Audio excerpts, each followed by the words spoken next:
ഭയങ്കര ലിബറേറ്റിംഗ് ആണ് ഒരു സ്ത്രീ ഡയറക്ടറുടെ കൂടെ വർക്ക് ചെയ്യുന്നത്. ഇപ്പോൾ ഡയറക്ടർ എന്ന് ഫീമെയിൽ ഡയറക്ടർ മെയിൽ ഡയറക്ടർ എന്ന് പറയേണ്ടത് ഇല്ല, എന്നാൽ പോലും അതിൻ്റെ experience feeling is very different എന്ന് എനിക്ക് തോന്നിയിട്ടുള്ള ഭയങ്കര എന്നുവെച്ചാൽ മറ്റ് മെയിൽ ഡയറക്ടേഴ്സിൻ്റെ കൂടെ ചെയ്യുമ്പോൾ അതില്ല എന്നുള്ളതല്ല, ഇവിടെ ഒരു പ്രത്യേക ഒരു കംഫർട്ട് ഫീലിംഗ് ഉണ്ട്. ശരിക്കും ആ ഒരു കോൺസെപ്റ്റ് ഇപ്പോൾ ഓൾറെഡി കണ്ടു, അതിൽ നിന്നൊരു പോയിന്റ് കിട്ടിയെന്ന് പറഞ്ഞു, എങ്കിലും ചില കാര്യങ്ങളൊരു മാറ്റം വരണം എന്നതും കൂടി ഉണ്ടായിരുന്നു മനസ്സിൽ.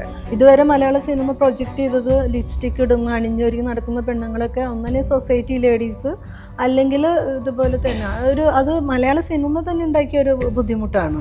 അവരുടെ ഒരു സെൽഫ് എക്സ്പ്രഷൻ ആണ് അത് എന്നുള്ള രീതിയിലേക്ക് ഒരിക്കലും മലയാള സിനിമ അങ്ങനെയുള്ള ഒരു പെണ്ണിനെ കാസ്റ്റ് ചെയ്തിട്ടില്ല. ബേസിക്കലി നമുക്ക് മനുഷ്യർ തമ്മിലുള്ള ഒരു കൊടുക്കൽ വാങ്ങലുകളാണല്ലോ, എന്തായിക്കോട്ടെ അത് എങ്ങനെയായിരിക്കണം എന്നുള്ളൊരു പ്രാഥമിക ബോധം ഉണ്ടാവുക എന്നുള്ളതാണ് ഏത് സ്പേസിൽ പെരുമാറുമ്പോഴും. എൻ്റെ സ്കൂളിലും എനിക്കൊരു 5 പേരുടെ ഗേൾ ഗ്യാങ് ആയിരുന്നു, കോളേജിലും അങ്ങനെയായിരുന്നു. കോളേജിൽ കുറച്ചുകൂടെ ആൺ സുഹൃത്തുക്കളൊക്കെ ഉണ്ടായിരുന്നു, പക്ഷെ ഇപ്പോൾ അവർ UK അവിടെ ഇവിടെയൊക്കെ പോയി. എനിക്ക് ഈ വിരലിൽ തീരും എൻ്റെ മെയിൽ ഫ്രണ്ട്സ്. ഷാങ്കായിൽ പോകുന്ന സമയത്ത് നമ്മൾക്ക് ബാങ്ക് ബാലൻസ് കാണിക്കണം വിസയ്ക്ക്. അപ്പം ഞാൻ പോക്ക് നടക്കില്ല എന്നാണ് വിചാരിച്ചത്. അപ്പം ഞാൻ ജസ്റ്റ് ഞങ്ങളുടെ സ്കൂളിലെ ഫ്രണ്ട്സിൻ്റെ ഒരു ഗ്രൂപ്പ് ഉണ്ട്, ഞങ്ങൾ 5 പേര്, എല്ലാ ദിവസത്തെയും കാര്യങ്ങളും നമ്മളവിടെ സംസാരിക്കും. അപ്പം ഞാൻ ജസ്റ്റ് പറഞ്ഞു, എടി നടക്കുമെന്ന് തോന്നുന്നില്ല, വിസയ്ക്ക് ഇത്രയും ലക്ഷം രൂപ വേണം എന്ന് പറഞ്ഞിട്ട് ഞാൻ കിടന്നുറങ്ങി. രാവിലെ എഴുന്നേറ്റപ്പോഴേക്കും എൻ്റെ അക്കൗണ്ടിൽ അവിടെ പോയിട്ട് വിസയ്ക്കുള്ള പൈസ മാത്രമല്ല, അവിടെ പോയിട്ട് ചില്ല് ചെയ്യാനുള്ള പൈസ വരെ അവർ അയച്ചു തന്നു. മീൻസ് അവർക്ക് ഉണ്ടായിട്ടല്ല, പക്ഷെ അവർക്ക് അറിയാം ഒരു ഡ്രീം ചേസ് ചെയ്യാൻ പോകുന്ന ഒരാളുടെ വിഷമവും ഒരാളുടെ സന്തോഷം നന്നായിട്ട് അറിയുന്നവരാണ്. എനിക്ക് ഒന്നും എക്സ്പ്ലെയിൻ പോലും ചെയ്യേണ്ടി വരാറില്ല അവരുടെ അടുത്ത്. നമ്മളുടെ ഒരു പെൺസുഹൃത്തിനോട് പറഞ്ഞു കഴിഞ്ഞാലാണ് അത് കൃത്യമായി മനസ്സിലാവുള്ളൂ. അപ്പം എനിക്ക് തോന്നുന്നു കുറച്ചും കൂടി ഞങ്ങളുടെ ഒരു ഏജ് ഗ്രൂപ്പിൽ എത്തുമ്പോൾ എനിക്ക് പലപ്പോഴും അതൊരു പെണ്ണിനെ മനസ്സിലാവും, അല്ലെങ്കിൽ ഒരു അമ്മയായ ഒരു സ്ത്രീക്ക് മനസ്സിലാവും എന്നൊരു തോന്നൽ വരും നമുക്ക്. അപ്പോൾ ഇതുപോലെ തന്നെ നമുക്ക് എത്ര നല്ല പാർട്ട്ണറോ നല്ല സുഹൃത്തോ മെയിൽ സുഹൃത്തുക്കളൊക്കെ ഉണ്ടെങ്കിലും ഏതോ ഒരു പോയിന്റിൽ നമുക്ക് കൺവിൻസിങ് ആണെങ്കിൽ ഞാൻ പറഞ്ഞത് അവിടെ കിട്ടി എന്ന് തോന്നണമെങ്കിൽ അപ്പുറത്ത് നമ്മളുടെ തന്നെ ഒരാളായിരിക്കണം. പോസ്റ്റേഴ്സ് അവർ വീട്ടിൽ നിന്ന് പ്രിൻ്റ് എടുത്ത് കൊണ്ടുവന്ന് നമ്മുടെ സയൻസ് വാങ്ങി കൊണ്ടുപോകുന്നു അങ്ങനെയൊക്കെ. അപ്പോൾ അവിടെ അങ്ങനെ ഒരു ഫാൻ കൾച്ചർ ഉണ്ടെന്ന് തോന്നുന്നു എല്ലാവർക്കും, അല്ലെങ്കിൽ അപ്രിഷിയേറ്റ് ചെയ്യും. അതെ ഭയങ്കരമായിട്ട് ഒരു ആർട്ടിസ്റ്റിനെ അവർ അഭിനന്ദിക്കുന്നുണ്ട്. അപ്പോൾ അത് തന്നെ നമുക്ക് ഭയങ്കര അത്ഭുതമായിരുന്നു. എനിക്ക് തോന്നുന്നു പിന്നെ ചൈന ആയതുകൊണ്ട് അവരുടെ എല്ലാം ചൈനീസിലാണ്, അപ്പോൾ പല മീഡിയ കവറേജൊന്നും ഇങ്ങോട്ടേക്ക് എത്തുന്നില്ല, നമുക്ക് പലതും അറിയില്ലല്ലോ. അപ്പൊ അവിടെ ഇത്രയും വേറൊരു പരിപാടിയാണെന്നുള്ളത് ചൈനയിൽ നമ്മൾ കുറച്ചുകൂടെ വലിയ സ്റ്റാറുകളായിരുന്നു.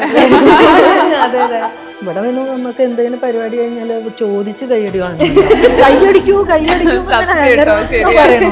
എത്ര നല്ല പാട്ടാണെങ്കിലും ഡാൻസ് ആണെങ്കിലും കൈയടിക്കൂ ഒന്നും ചെയ്യില്ല. അപ്പൊ നമുക്ക് അത് അങ്ങനെ ഒരു വ്യത്യാസം ഉണ്ട്. അത് പുറത്ത് ചെല്ലുമ്പോൾ തന്നെ നമുക്ക് അതിന്റെ ഒരു ഡിഫറൻസ്. കുറെ പേര് മീനാക്ഷി സത്യത്തിൽ ബ്യൂട്ടീഷ്യൻ ആണ് എന്നുള്ള വിചാരിച്ചിരുന്നു. അവര് അങ്ങനെ ഒരാളെ നമ്മൾ എടുത്ത് ഡോക്യുമെന്ററി പോലെ അങ്ങനെ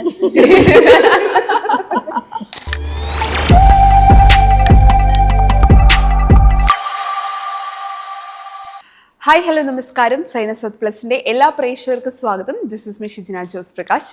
വിക്ടോറിയ എന്ന ഏറ്റവും പുതിയ ചിത്രത്തിന്റെ വിശേഷങ്ങളുമായിട്ട് ഇന്ന് എൻ്റെ കൂടെ ജോയിൻ ചെയ്യുന്നത് 5 പുലിക്കുട്ടികളാണ്. ഒരുപാട് സ്നേഹത്തോടെ സ്വാഗതം ചെയ്തു. നമസ്കാരം. അന്ന് തന്നെ ഞാൻ ഫുൾ ടീമിനോട് ഒരു കൺഗ്രാറ്റുലേഷൻ പറയാണ്. ഇത്രയും അവാർഡുകൾ അത് ഞങ്ങൾക്കും ഒരു സന്തോഷമാണ്. സോ പ്രൗഡാണ് നിങ്ങളെ ഓരോരുത്തരെയും കാണുന്ന സമയത്ത്. അത് തന്നെ ഡയറക്ടറോട് ചോദിക്കാം. ഞാൻ വളരെ എക്സൈറ്റഡ് ആയത് റൈറ്റിംഗ്, ഡയറക്ഷൻ, എഡിറ്റിംഗ് ഒക്കെ ചെയ്തുകൊണ്ട്, അതും ഇത്രയധികം മികച്ച സംവിധായകർക്കുള്ള അവാർഡ് വരെ നേടിയിരിക്കുന്നു. വിക്ടോറിയ എങ്ങനെയാണ് സംഭവിക്കുന്നത്? വിക്ടോറിയയുടെ ഐഡിയ എനിക്ക് കിട്ടുന്നത് എൻ്റെ നാട്ടിലെ ഒരു ബ്യൂട്ടി പാർലറിൽ നിന്നാണ്. ഞാൻ അവിടെ ഒരു ദിവസം ചെന്നപ്പോൾ അവരുടെ ടോയ്ലറ്റിൻ്റെ അടുത്തൊരു കോഴി ഇരിക്കുന്നുണ്ടായിരുന്നു. അപ്പോൾ ഒരു പൂവൻകോഴിയായിരുന്നു. അപ്പോൾ ഞാൻ അവരോട് എന്താണ് അതിനെ അവിടെ വച്ചിരിക്കുന്നതെന്ന് ചോദിച്ചപ്പോൾ പറഞ്ഞു, ഇത് എടപ്പള്ളി പള്ളിയിൽ നേർച്ചയ്ക്ക് കൊടുക്കാനായിട്ട് അവിടുത്തെ ഒരു ബ്യൂട്ടീഷ്യൻ വച്ചിരിക്കുന്നതെന്ന് പറഞ്ഞു.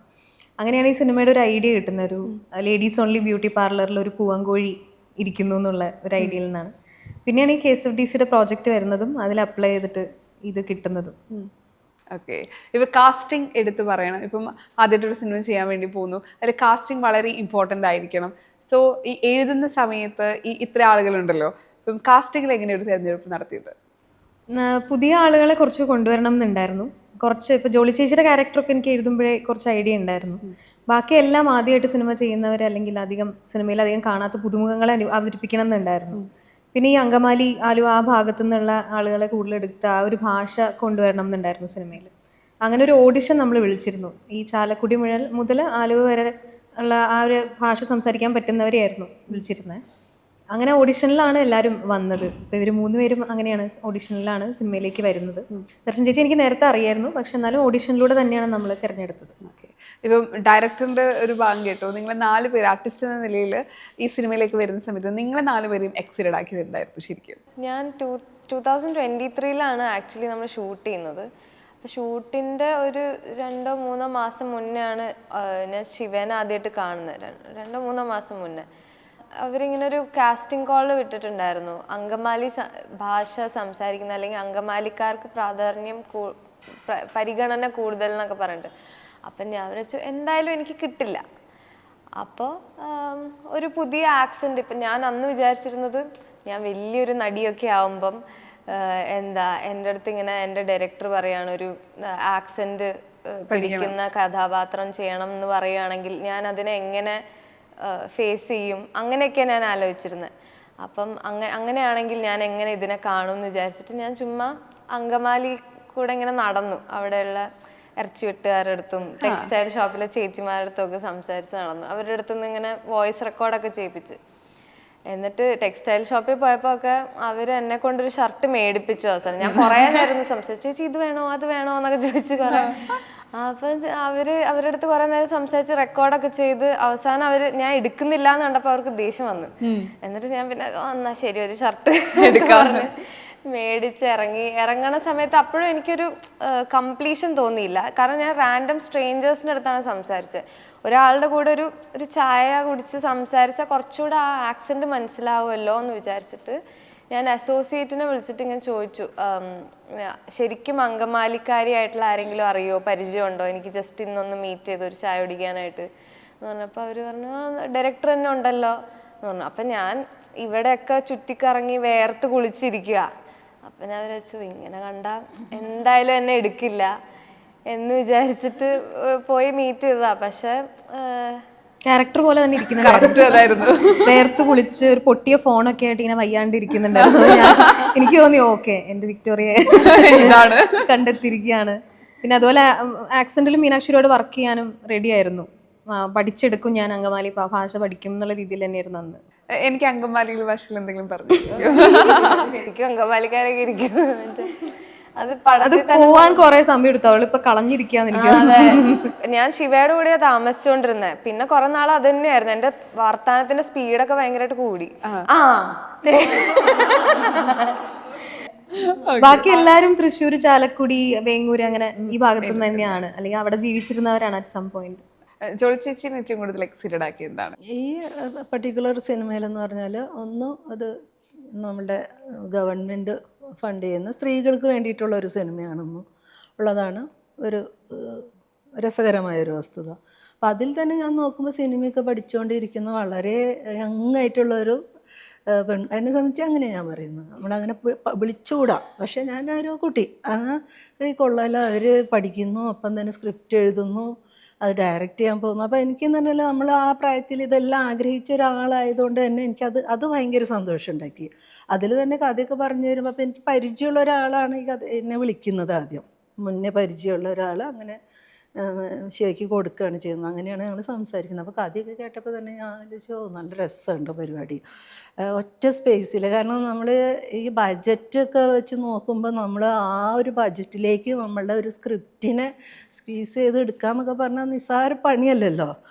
അപ്പം ഞാനിങ്ങനെ ആലോചിച്ചു എന്ത് രസമാണ്, എത്ര ക്രിയേറ്റീവായിട്ടാണ് അവർ എഴുതുമ്പോൾ തന്നെ അതൊക്കെ ശ്രദ്ധിക്കുന്നത്. ഞാനപ്പോൾ അങ്ങനത്തെ ഭാഗങ്ങളായിരുന്നു ഞാൻ എക്സൈറ്റഡ് ആയിരുന്നത്. കാരണം ഒരു മേക്കിംഗ് പ്രോസസ്സിലേക്ക് നമ്മൾ ലാസ്റ്റാണ് എത്തുന്നത് ആർട്ടിസ്റ്റ്. പക്ഷെ അതിൻ്റെ ഈ പ്രീ പ്രൊഡക്ഷൻ വർക്കിൽ ഇവരെടുക്കുന്ന ഒരു എഫേർട്ടിനെ മനസ്സിലാക്കുമ്പോഴാണ് എനിക്ക് അതിലൊരു കൗതുകവും സന്തോഷവും തോന്നിയത്. അതുമാത്രമല്ല, ആണുങ്ങളുടെ പ്രസൻസ് ഇല്ലാതെ തന്നെ ആൺലോകത്തിൻ്റെ ഒരു കഥ പറയുന്നുണ്ട്. അതെ, പെണ്ണുങ്ങളെ മാത്രം വെച്ചുകൊണ്ട് അതിൻ്റെ ഒരു വ്യത്യസ്തമായ ലെയറിൽ കാര്യങ്ങളെ എക്സ്പ്രസ് ചെയ്യുന്നു, അത് ഒറ്റ പ്ലോട്ടിൽ ചെയ്യുന്നു എന്നുള്ളതൊക്കെയാണ് അതിൻ്റെ ഒരു വലിയ രസകരമായ ഏരിയ എനിക്ക്. ഇതിലൊരു ബ്യൂട്ടി പാർലറിന്റെ ഓണർ എന്നൊരു ക്യാരക്ടറാണ് ചെയ്യുന്നത്. എങ്ങനെയുണ്ടായിരുന്നു കൂടുതൽ ഇവരോട് കൊണ്ട് എക്സ്പീരിയൻസ്? ദർശൻ ചേച്ചിയുടെ ആദ്യത്തെ സിനിമയാണ്. എൻ്റെ കൂടെ ഒരു ഷോർട്ട് ഫിലിമിൽ മുമ്പ് ചെയ്തിരുന്നു ദർശൻ ചേച്ചി. അങ്ങനെയാണ് ഞങ്ങൾക്ക്. അതാണ് ഇപ്പം ഈ ശിവ അല്ലെങ്കിൽ ശിവയുടെ ഒപ്പമുള്ള ഒരു എക്സ്പീരിയൻസ് എന്ന് പറയുന്നത് ഇപ്പോൾ ഈ മൂവിക്ക് മുമ്പ് ഒരു 10 years ബിഫോർ നമ്മൾ എക്സ്പീരിയൻസ് ചെയ്തതാണ്. അപ്പോൾ അത് മാർവലസ് എന്നൊക്കെ പറയാം. കാരണം ആള് അത്രയും ഹോംവർക്ക് ചെയ്തിട്ടാണ് ഇത് പ്രസൻറ്റ് ചെയ്യുന്നത്. അല്ലാതെ വെറുതെ വന്ന് അപ്പോൾ അങ്ങനെയല്ല. ആൾക്ക് കൃത്യമായിട്ട് അറിയാം എന്ത് വേണം, അല്ലെങ്കിൽ ഒരു പൊടിക്ക് കൂടിയ ആൾ സമ്മതിക്കില്ല, അത് വേണ്ട, നമുക്ക് അത്രയും വേണ്ട, അതും വളരെ പൊളൈറ്റ്ലി അങ്ങനെയാണ്. അപ്പം വളരെ കൃത്യമായിട്ട് she knows what she needs എന്നുള്ളതാണ്. അപ്പം അത് നമുക്ക് നേരത്തെ അറിയാവുന്നതുകൊണ്ട് അപ്പം ഇങ്ങനൊരു ഇതിങ്ങനെ സെലക്ഷൻ കിട്ടി, KSFDC ഇതിന് കിട്ടി എന്നൊക്കെ കണ്ടു. പക്ഷേ ആൾ അതിനെപ്പറ്റി ഒന്നും പറഞ്ഞില്ല. അപ്പം ഇപ്പം എവിടെയോ ഒരു ഇതുണ്ട്, ഇത് എന്തോ വിളിക്കുമെന്തോ ഇങ്ങനെയാണ് നമുക്കൊരു ഇതുണ്ട്. പക്ഷെ നമുക്കറിയാം അത് ആൾക്ക് വേണ്ട ഇതാളെ അവർ അപ്രോച്ച് ചെയ്യും എന്നുള്ളത് നമുക്കറിയാം. അപ്പോഴാണ് ഒരു ദിവസം ഇതുപോലെ പറഞ്ഞത്, ഇങ്ങനെ ഒരു ഓഡീഷൻ ഉണ്ട്, ഒന്ന് വന്ന് നോക്കൂ ചേച്ചി എന്ന് പറഞ്ഞു. അങ്ങനെയാണ് ഓഡീഷന് പോയത്. പിന്നെ സെറ്റിനെ പറ്റിയിട്ടോ അല്ലെങ്കിൽ അതിനെ പറ്റിയിട്ടോ പറയുകയാണെങ്കിൽ അത്രയും പ്രൊഫഷണലാണ്. അത് ശിവ മാത്രമല്ല, ശിവയുടെ ടെക്നിക്കൽ ടീമും അവരൊരു ടീമാണ്. അപ്പം നമ്മളിപ്പോൾ ന്യൂ കമ്മറാണ്, നമുക്കൊരു ഫസ്റ്റ് ഇതാണ്, അങ്ങനെയൊന്നുമില്ല. വളരെ കംഫർട്ടബിൾ ആയിട്ടാണ് അവർ തുടക്കം മുതൽ, അല്ലെങ്കിൽ നമ്മൾ ആ സെറ്റിൽ എത്തുമ്പോൾ മുതൽ നമ്മൾ വീട്ടിൽ വർത്താനം പറയുന്ന പോലെ ആണ് ഇവർ വന്നിട്ട് പറയുന്നത്, ഇങ്ങനെയാണ് എന്നൊക്കെ പറയുന്നതും. അപ്പോൾ അവിടുത്തെ ലിമിറ്റേഷൻസോ കാര്യങ്ങളോ ഒന്നും നമ്മളെ എഫക്റ്റ് ചെയ്യുന്നില്ല. ഇപ്പം നമ്മൾ അങ്ങനത്തെ ഒരു ബാക്ക്ഗ്രൗണ്ടിൽ നിന്ന് വരുന്നതല്ല, അപ്പോൾ എൻറ്റയർലി ഡിഫറെൻറ്റ് ഇതിൽ നിന്ന് വരുന്നതാണ്. പക്ഷെ അതൊന്നും അവിടെ ഒരു പ്രശ്നമല്ല. അപ്പോൾ ഇൻക്ലൂഡിങ് എല്ലാവരും കേട്ടോ. അപ്പോൾ അതിൽ പ്രത്യേകിച്ചും ജോളി ചേച്ചിയെ പറയണം. കാരണം ഇപ്പോൾ ജോളി ചേച്ചി എനിക്ക് തോന്നുന്നു ഹെന്നയുടെ സീനൊക്കെ ഒരു സീനിലൊക്കെ ആള് ഒത്തിരി തവണ അതിൽ ഇരിക്കുമ്പോഴും ഇപ്പോൾ നമ്മുടെ അടുത്ത് വിശേഷമൊക്കെ പറഞ്ഞ്, അല്ലെങ്കിൽ നമ്മളൊക്കെ പുതിയ ആൾക്കാരാണ്, അപ്പം നമ്മളെ കംഫർട്ടബിൾ ആക്കുക, ഓരോ കഥകളൊക്കെ പറഞ്ഞു തരിക, അങ്ങനെയായിരുന്നു എല്ലാവരും തന്നെ. ജോളി ചേച്ചിക്ക് ഹെന്ന വെച്ചിട്ട് കുറച്ച് നേരം തലയിൽ ഇരിക്കണമായിരുന്നു. അപ്പോൾ സൈനസൈറ്റിസിന്റെ പ്രശ്നമൊക്കെ എനിക്ക് ഓർമ്മയുണ്ട്. അതുപോലെ ശ്രീഷ്മയും പ്രഗ്നന്റ് ആയിട്ടാണ് അഭിനയിക്കുന്നത്. അപ്പോൾ നമ്മൾ സിനിമ മൊത്തം ലോങ് ടേക്സിലാണ് നടക്കുന്നത്. 4 മിനിറ്റ് നീണ്ട ടേക്കുകളിലാണ് പല സീനുകളും ഇമാജിൻ ചെയ്തതും ഒക്കെ. അപ്പോൾ ഇവർക്ക് രണ്ടാൾക്കും ഇത് വെച്ചിട്ട് കുറേ നേരം ഇങ്ങനെ ഇരിക്കേണ്ടി വന്നു. അപ്പോൾ അത് രണ്ടാളും ഒരുപാട് കംപ്ലൈൻറ്റ്സ് ആണ്. സത്യം. ഒരു ആർട്ടിസ്റ്റ് എന്ന നിലയിൽ ഓൾറെഡി ചെയ്തു വെച്ച് പെർഫോം ചെയ്തൊക്കെ ഞങ്ങളുടെ മനസ്സിലുണ്ട്. അപ്പം അതിന് അവാർഡുകൾ കിട്ടുകയും ചെയ്തു. ഇപ്പം വിക്ടോറിയയിലേക്ക് വരുന്ന സമയത്ത് ആ ക്യാരക്ടറിൽ ഏറ്റവും കൂടുതൽ പെർഫോം ചെയ്യാൻ, അല്ലെങ്കിൽ ഞങ്ങൾ പ്രേക്ഷകർ ചിലപ്പോൾ കുറച്ച് കൂടുതൽ പ്രതീക്ഷിക്കായിരിക്കും. കാരണം എന്തായിരുന്നു ശരിക്കും വിക്ടോറിയയിലേക്ക് വരുമ്പോൾ ഒരു മാനസികാവസ്ഥ? വിക്ടോറിയ ഞാൻ അവാർഡ് കിട്ടുന്നതിനൊക്കെ മുന്നേ ചെയ്ത സിനിമയാണ്. അതെ, ഞങ്ങളും കണ്ടിട്ടുണ്ടായിരുന്നില്ല. ഞാൻ ശ്രീഷ്മയുടെ പൂമരം പെർഫോമൻസ് മാത്രമേ കണ്ടിട്ടുള്ളൂ. പിന്നെ ഓഡിഷനിലും ഈ പൊമ്പിളി ഒരുമേന്നൊരു സിനിമ ചെയ്തിട്ടുണ്ടെന്നല്ലാതെ അത് ഇറങ്ങുകയോ അവാർഡിലേക്ക് എത്തുകയൊക്കെ ചെയ്യുന്നത് ഈ അടുത്താണല്ലോ, ഒരു വർഷമൊക്കെ ആയിട്ടുള്ളൂ. നമ്മൾ സിനിമ ചെയ്യുന്നത് 2023 തുടക്കത്തിലാണ്. അപ്പം അന്ന് നമുക്ക് അറിയണ്ടായിരുന്നില്ല. അതെ, അപ്പോൾ ആ എക്സ്പെക്റ്റേഷനിൽ കാണരുത്. പക്ഷേ എനിക്ക് തോന്നുന്നു വിക്ടോറിയ വന്നപ്പോൾ ഞാൻ എക്സൈറ്റഡ് ആയിട്ട് നോക്കിക്കണ്ട 2 കാര്യമാണ്. ഒന്ന്, ഞാൻ ആദ്യമായിട്ടാണ് എന്താ പറയുക, അത് തിരിച്ച് കാണണ്ടെങ്കിൽ പോലും ഭയങ്കര ലിബറേറ്റിംഗ് ആണ് ഒരു സ്ത്രീ ഡയറക്ടറുടെ കൂടെ വർക്ക് ചെയ്യുന്നത്. ഇപ്പോൾ ഡയറക്ടർ എന്ന് ഫീമെയിൽ ഡയറക്ടർ, മെയിൽ ഡയറക്ടർ എന്ന് പറയേണ്ടത് ഇല്ല.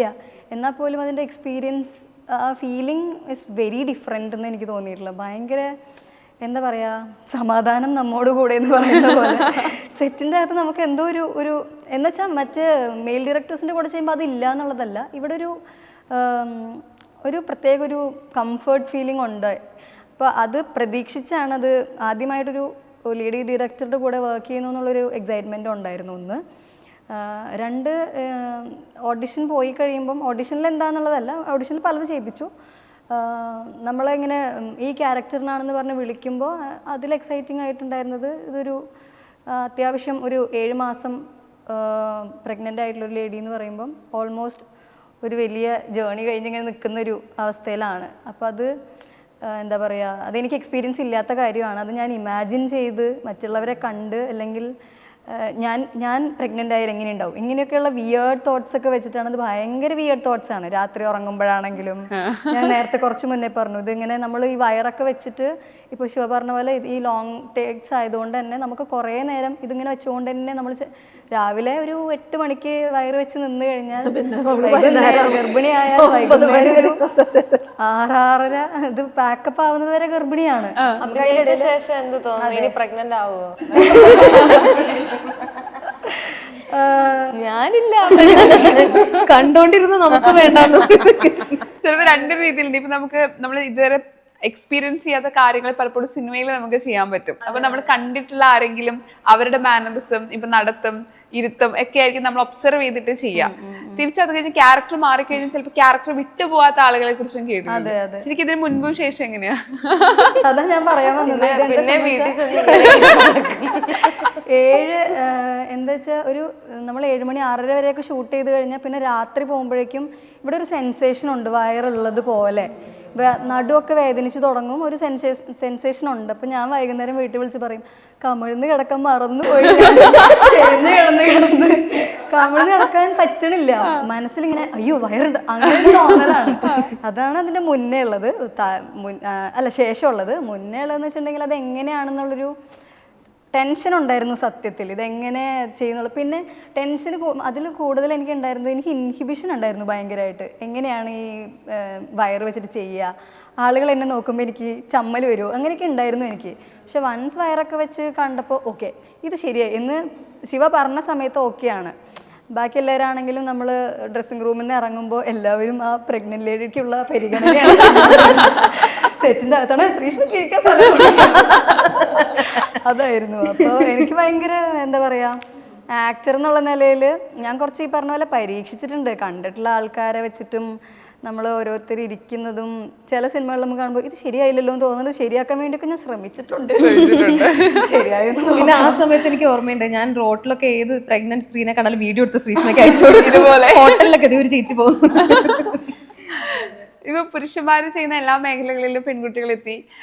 ഈ ഡയറക്ഷൻ എന്ന് പറഞ്ഞാൽ വളരെ കുറച്ച് ലേഡി ഡയറക്ടേഴ്സ് മാത്രമാണ് നമുക്ക് മലയാള സിനിമയ്ക്കുള്ളത്. അപ്പം ഒരു ഡയറക്ടർ ആവുന്ന സമയത്ത് ആദ്യ പടം ആൻഡ് ഒരുപാട് പ്രിപ്പറേഷൻ എടുക്കും. കൂടെ അഭിനയിച്ചവരെന്ന നിലയിൽ ഇപ്പൊ എല്ലാവരും പറയുന്നു കൃത്യമായിട്ടുള്ള ഒരു പ്ലാൻ ഉണ്ടായിരുന്നു, അവർക്ക് വേണ്ടത് എന്താണെന്ന് കൃത്യമായിട്ട് പറയുന്നുണ്ടായിരുന്നു.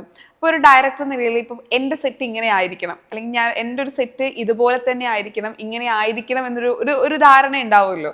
ശരിക്കും ഒരു ആദ്യത്തെ സിനിമ എന്ന രീതിയിൽ ഒരു ഡയറക്ടർ എന്ന നിലയിൽ എന്തൊക്കെ കാര്യങ്ങൾ ഓൾറെഡി നിർബന്ധം ഉണ്ടായിരുന്നു ചെയ്യണമെന്നത്? എനിക്ക് ഇൻഡസ്ട്രിയിൽ ഞാൻ അങ്ങനെ വർക്ക് ചെയ്തിട്ടില്ല, അപ്പോൾ അതുകൊണ്ട് എനിക്കൊരു റെഫറൻസ് ഇല്ല സത്യത്തിൽ. അപ്പോൾ എനിക്ക് ഏറ്റവും വലിയ അഡ്വാൻറ്റേജ് ആയിട്ട് തോന്നിയത് ഈ സിനിമയിലെല്ലാം എൻ്റെ കംഫർട്ടബിൾ ആയിട്ടുള്ള ആളുകളായിരുന്നു വർക്ക് ചെയ്യാൻ ഉണ്ടായിരുന്നത്. ഇപ്പം ഇവരെയൊക്കെ ഞാൻ ജോലി ചേച്ചിയൊക്കെ ആദ്യമായിട്ടാണ് കാണുന്നെങ്കിൽ പോലും വളരെ പെട്ടെന്ന് നമ്മളെല്ലാവരുമായിട്ട് സെറ്റായി അവർ. അതുപോലെ തന്നെ മീനാക്ഷിയും ശ്രീഷ്മയും ഒക്കെ, ബാക്കി ടെക്നിക്കൽ ക്രൂ എല്ലാം എൻ്റെ വളരെ ക്ലോസ് ഫ്രണ്ട്സാണ്. 10-12 വർഷമായിട്ട് എനിക്ക് അറിയാവുന്ന സുഹൃത്തുക്കളെയാണ് ഈ സിനിമയിലൂടെ ഞാൻ എടുത്തേക്കുന്നത്. പിന്നെ അവരെല്ലാവരും തന്നെ അവരുടെ എല്ലാവരുടെയും ആദ്യത്തെ സിനിമയാണ്. അപ്പോൾ അതിൻ്റെ ഒരു പവറിൻ്റെ ഡൈനാമിക്സിലൊന്നും ആർക്കും അങ്ങനെ ഡോമിനേറ്റ് ചെയ്യുക, ഒരാളെ തലയിൽ കയറി ഇരിക്കുക, അങ്ങനത്തെ ഒന്നും ആരും ചെയ്യുന്നുണ്ടായിരുന്നില്ല. ഇനി എക്സ്പീരിയൻസ് ഉള്ളവർ വന്നാലും അവർ നമ്മളുടെ കൂടെ ചേർന്ന് വർക്ക് ചെയ്യാൻ റെഡി ആവുന്ന ഒരു വളരെ ഐഡിയൽ ആയൊരു സ്പേസിലാണ് ഈ സിനിമ ചെയ്യുന്നത്. അപ്പം മീനാക്ഷി നേരത്തെ പറയുന്നത് ഇതൊരു സ്റ്റാൻഡേർഡ് സെറ്റ് ചെയ്ത പോലെയായിരുന്നു എനിക്കും. അങ്ങനെ നല്ലൊരു വർക്ക് സ്പേസിൻ്റെ ഒരു സ്റ്റാൻഡേർഡാണ് എനിക്കിപ്പോൾ ഈ സിനിമ. അപ്പോൾ ഇനി അത് പറ്റുമോ, ഇനി അങ്ങനെയുള്ള ആളുകളുടെ കൂടെയാണോ നമ്മൾ ഇനി വർക്ക് ചെയ്യാൻ പോകുന്നത്, ആരെങ്കിലും എന്തെങ്കിലും ടാൻഡ്രംസ് എടുക്കുമോ എന്നൊന്നും നമുക്കറിയില്ല. പക്ഷേ ഈ സിനിമ എടുത്ത ആ ഒരു 20-21 ദിവസം ഭയങ്കര സമാധാനപരമായിട്ടുള്ള ഒരു സമയമായിരുന്നു. അപ്പം അങ്ങനെ ഒരു സ്പേസിൽ ചെയ്യാൻ പറ്റുക, ആർക്കും അധികം പ്രഷർ കൊടുത്ത് അവരെ ബുദ്ധിമുട്ടാക്കാതെ, മനുഷ്യരാണ് എപ്പോഴും ഇമ്പോർട്ടൻ്റ് എന്ന് തോന്നിയിട്ടുണ്ട്. സിനിമ നന്നായി വരുന്നതിനേക്കാൾ ആൾക്കാർ വിഷമിക്കരുത്, അല്ലെങ്കിൽ ആളുകൾക്ക് അങ്ങനത്തെ ഒരുപാട് ദുരനുഭവത്തിലൂടെ പോകരുതെന്നുള്ളൊരു ആഗ്രഹമുണ്ട്. ഇപ്പോൾ എന്തായാലും കുറച്ച് പ്രശ്നങ്ങൾ ഉണ്ടായിട്ടുണ്ടാവാം സിനിമയിൽ, പക്ഷേ ഇനി അടുത്ത സിനിമയിലാണെങ്കിലും അത്തരത്തിലുള്ള ഒരു സാധനം അച്ചീവ് ചെയ്യാൻ പറ്റുക എന്നുള്ളതാണ് എനിക്ക് തോന്നുന്നു. മനുഷ്യരെ ഒന്നും ഉപദ്രവിക്കാതെ ഒരു സിനിമ എടുക്കാൻ പറ്റുന്നതാണ് എനിക്ക് പ്രയോറിറ്റി എപ്പോഴും. ഈ ബ്യൂട്ടി പാർലർ എന്നൊരു കോൺസെപ്റ്റ് എപ്പോഴും സ്ത്രീകളിൽ വരുമ്പോൾ ഇപ്പം പൈസ ചിലവാക്കാൻ അല്ലെങ്കിൽ നമ്മുടെ ടൈം വേസ്റ്റ് ചെയ്യാൻ വേണ്ടി ഗോസിപ്പ് സംസാരിക്കാൻ പോകുന്ന ഇടം എന്ന രീതിയിൽ ഒരു പുതുധാരണയുണ്ട് ആളുകൾക്കിടയിൽ. അപ്പം അതിന് വേറൊരു രീതിയിൽ ഇതെല്ലാം ഓരോ സ്ത്രീകൾക്കും പറയാൻ പലതും ഉണ്ട്. എങ്ങനെയാണ്, ഏത് വേരിയേഷനാണ്? ഇപ്പം ആളുകളുടെ ഒരു പൊതുവേ ഉണ്ടല്ലോ, ഇപ്പോൾ നമ്മളൊരു ബ്യൂട്ടി പാർലർ പോകുമ്പോൾ നമ്മുടെ ഒരു സ്ത്രീ ഒരു വെറുതെ സമയങ്ങളിൽ അല്ലെങ്കിൽ സൗന്ദര്യവർദ്ധനം മാത്രമായിട്ട് പോകുന്ന രീതിയിലുണ്ട്. ശരിക്കും ആ ഒരു കോൺസെപ്റ്റ് ഇപ്പോൾ ഓൾറെഡി കണ്ടു, അതിൽ നിന്നൊരു ഒരു പോയിന്റ് കിട്ടിയെന്ന് പറഞ്ഞു, എങ്കിലും ചില കാര്യങ്ങളൊരു മാറ്റം വരണം എന്നതും കൂടി ഉണ്ടായിരുന്നു മനസ്സിൽ.